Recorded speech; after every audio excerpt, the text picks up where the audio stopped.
Oh, fantas! Sei tornas!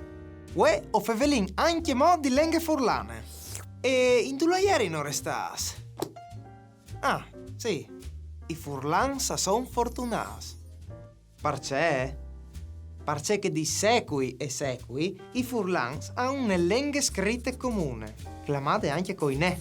Ma se isa queste lingue comune, è un modello di lingue doprato per scrivere che tutte le lingue hanno. Per esempio, l'italiano ha il florentin di Dante, il tedesco ha la lingua di Lutero doprato per Bibbie e viene denant. Ma qui hai al deciduto che è il standard furlan.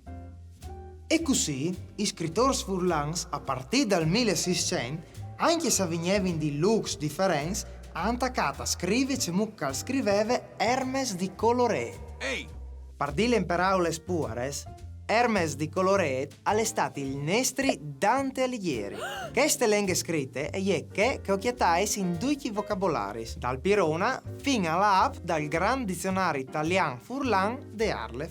Ma anche in miars e miars di scrittori vi è per i secoli. Insomma, un impresto nevore utile per scrivere. È chiaro che dopo ognuno fa avere il suo furlan. È chiaro anche che, te poesie, qualchidun ha il plas dopo la sua variante e al fas benon. Ma per use pratics e comunicativi non si può fare di manco di una lingua standard. Soprattutto se si vuole di tigni botta alle modernità. Basta pensare ai mezzi di comunicazione o a quei tecnologici, come un traduttore automatico. Sì, qualchidun al potere di, ma mi covente una lingua standard? Io voglio andare con me furlan e vonde. Occhio, ti maraverai una seconda volta.